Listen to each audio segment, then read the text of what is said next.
मजबूती से डटे रहना। मैं आपको विश्वास दिलाना चाहता हूं कि आपकी आवाज को राजस्थान की विधानसभा के अंदर सभी वो विधायक जो आपकी बात को सही मानते हैं, राजनीतिक पार्टी की सीमाओं से ऊपर उठकर आवाज उठाएंगे।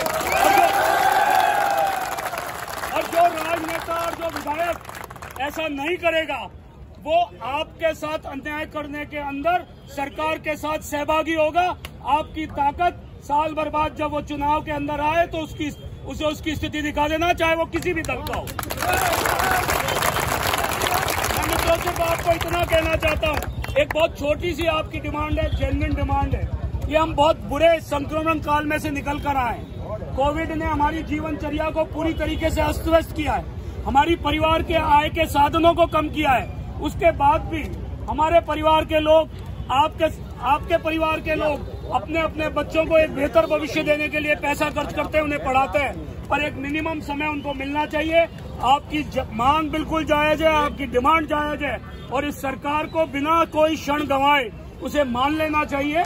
मैं समझता हूँ आपकी ताकत अशोक गहलोत जी को इस बात के लिए मजबूर कर देगी कि वो अपने निर्णय के ऊपर, अपनी सरकार के निर्णय पर पुनर्विचार करें। आप जितना समय चाहते हैं, 3 महीने, केवल मात्र 3 महीने। 3 महीने अगर मेंस की परीक्षा नहीं होगी तो कोई आसमान नहीं गिर जाएगा।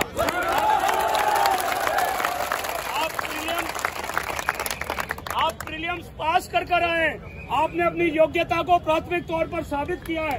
अब आपको एक बढ़िया अच्छी प्रतियोगिता का सामना करने के लिए जो समय चाहिए, वो समय सरकार को देना चाहिए। सरकार अगर समय दे देगी तो हम मान लेंगे कि सरकार में संवेदनशीलता है, और नहीं तो सरकार फिर कोई ना कोई रीत जैसा षड्यंत्र रच रही है, जिसमें ये आरएस का सिलेक्शन नहीं होगा, आरएस का विक्रय होगा। माता की जय, भारत माता की जय, भारत माता की जय। इस विश्वविद्यालय के प्रांगण के अंदर 1992 से लेकर 2001 तक मैं भी एक छात्र के रूप में और छात्र हितों के संघर्ष के रूप में इस प्रांगण में रहा हूं। और आज मैं विधायक की हैसियत से नहीं, मैं पार्टी की तरफ से भी नहीं, मैं एक विद्यार्थी के रूप में आप सबको अपनी भावनाएं। सुबह डॉक्टर सतीश बुनिया जी से मेरी बात हुई, उन्होंने कहा कि आज उनकी भी प्रेस कॉन्फ्रेंस अभी 1 बजे है। मैं भी इस मुद्दे को पूरी मुखरता के साथ उठा रहा हूं और तुम्हें भी बात आना चाहिए। तो मैं आपके बीच में सिर्फ 3 निवेदन करने के लिए आया हूं। या तो सरकार ये बता दे कि 3 महीने बाद में प्रलय होने वाला है और उस प्रलय के अंदर कोई जीवित नहीं रहेगा, इसलिए हम परीक्षा कराएंगे।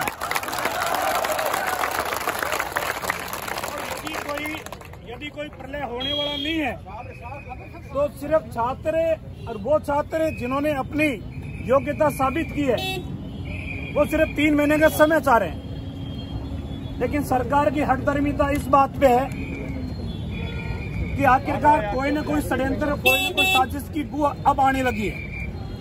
और मैं सार्वजनिक रूप से कहता हूं, सरकार यदि 3 महीने का समय देती है, सबसे पहले मुख्यमंत्री जी 23 तारीख को बजट पेश करने के लिए आएंगे। मैं मेरी टेबल से खड़ा होकर मुख्यमंत्री जी को धन्यवाद दूंगा।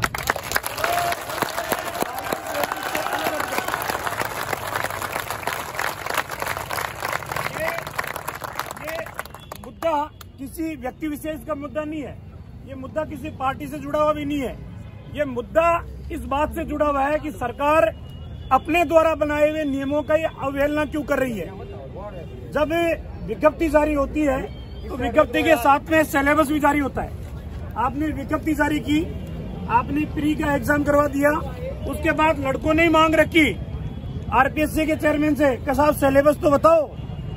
तो सिलेबस बताने के उपरांत 60% से अधिक सिलेबस चेंज, परिवर्तित।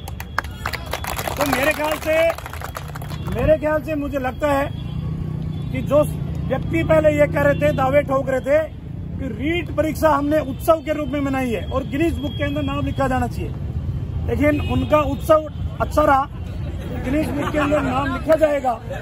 उत्सव अच्छा रहा, गिनीज बुक के अंदर नाम लिखा जाएगा। और 101% सीबीआई जांच हो गई तो कई तो जेल की सलाखों की सरकारी रोटी खाएंगे, ये तय है। लेकिन मुद्दा इस बात का है कि इस परीक्षा की तिथि आगे बढ़ाने में आपको परेशानी क्या है? या तो सरकार बता दे कि साहब हमारी यह परेशानी है कि हम इस वजह से नहीं बढ़ा सकते। लेकिन कहीं ना कहीं मैं आज माननीय अध्यक्ष जी से बात करूंगा कि मुख्यमंत्री जी बजट पेश करें, उससे पहले मुख्यमंत्री जी से हाथ जोड़कर निवेदन करेंगे कि उन हजारों छात्रों के भविष्य का आप पहले जानते जो SMS को आप पुरजोर शब्दों के अंदर रखो, मैं रखने के लिए तैयार हूं।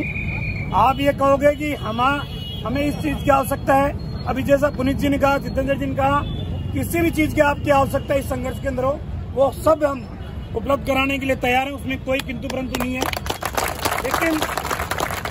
लेकिन ईश्वर से मेरी प्रार्थना है और मैं बालाजी का भक्त हूँ।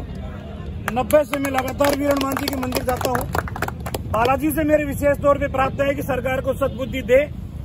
अगर आपको इनकी मति थोड़ी सी भ्रमित भी करनी है तो भ्रमित कर दो, कैसे भी 3 महीने इनको एग्जाम पोस्टपोन करा देंगे।